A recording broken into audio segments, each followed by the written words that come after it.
Les Africains sont remontés du fait que Vinicius Junior, le joueur du Real de Madrid, n'ait pas gagné le Ballon d'Or 2024.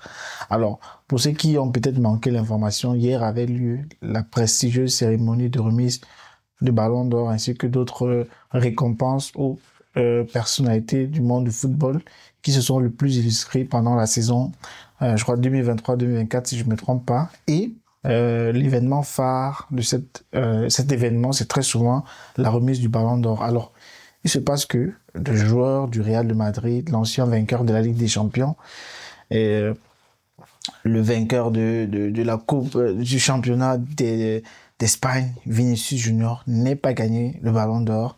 On a plutôt remis à Rodri, qui est le joueur de Manchester City, et cela déplaît, du moins, cela a animé comme ça tout simplement la rage et la colère de partout dans le monde. Les Africains sont particulièrement remontés du fait que, voilà, le trophée a été remis à Rodri plutôt qu'à Vinicius. Alors, loin de s'étendre en fait sur les raisons, sur le fait de qui mérite le plus le Ballon d'Or cette année, j'aimerais parler de quelque chose de beaucoup plus pertinent. Parce que c'est vrai que les arguments sont là. Vinicius aurait pu gagner, de même que Jude Bellingham aurait également pu gagner le Ballon d'Or. Pourquoi pas Kylian Mbappé? Les trois, on les connaît, Jude Bellingham, Vinicius Junior et le vainqueur Rodri. Alors, tous sont de très grands joueurs talentueux, mais cependant, il y a beaucoup de théories qui se sont donc animées donc comme ça autour, qui ont surgi autour en fait de cette élection, parce que c'est une élection, je pense qu'on peut appeler ça comme ça, parce que ce sont des journalistes,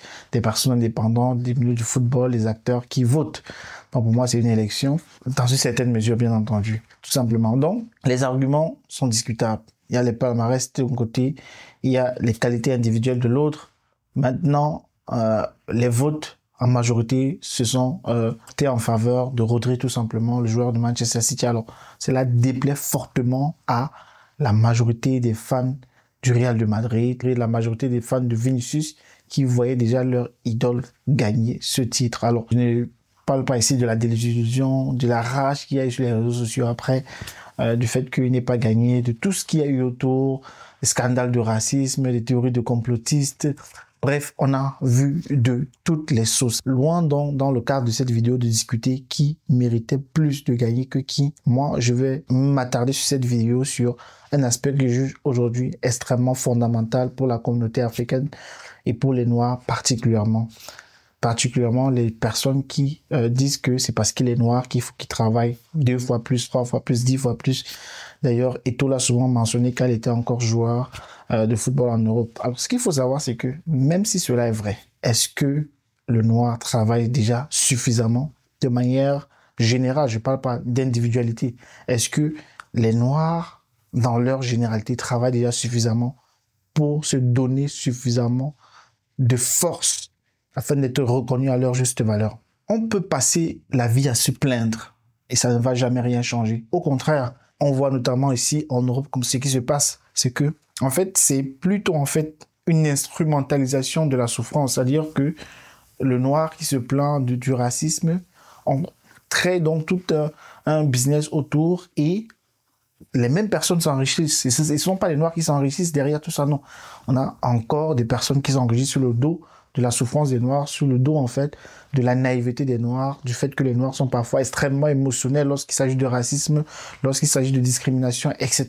Mais dans le fond, ça ne va jamais rien changer parce que ce qu'il faut réellement comprendre déjà dans cette affaire, c'est que il ne s'agit pas tout simplement de tout le temps se plaindre, de manifester son indignation sur les réseaux sociaux, de manifester toute forme de colère sur les réseaux sociaux. Ça ne changera jamais rien tant que les Noirs ne comprennent pas que c'est vrai, vous avez compris qu'il faut travailler 10 fois plus, mais il ne s'agit pas de travailler 10 fois plus seul. Il s'agit de créer également un système dans la communauté dans lequel on peut émerger et donner plus de puissance, plus d'autorité à la voix des Noirs. Et tout ça, simplement, c'est ça pour moi qui va réellement changer les choses. Parce que quand on regarde aujourd'hui de manière pragmatique dans le milieu du football, dans le monde du football, beaucoup de joueurs qui sont toujours pleins, souvent pleins du racisme. Je pense même à Samuel Eto'o, aux joueurs de l'équipe de France, je pense aux stars comme Vinicius. Bref, ce ne sont pas des gens qui ont réellement ils se sont réellement engagés pour que les choses changent. Voilà ce que je veux dire. C'est-à-dire que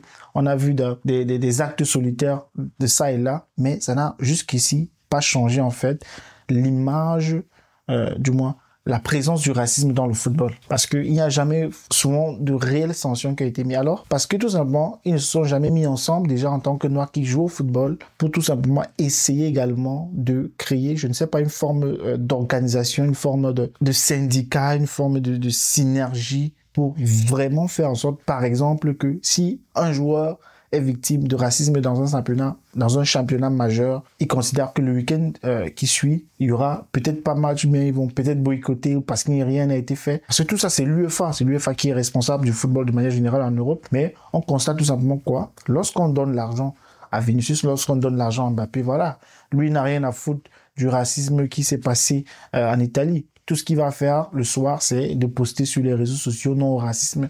Mais honnêtement, où est-ce qu'un post sur les réseaux sociaux non au racisme va un jour changer quelque chose? Ça, c'est tout simplement pour moi, c'est pas quelque chose qui peut être pertinent dans le combat, dans la lutte.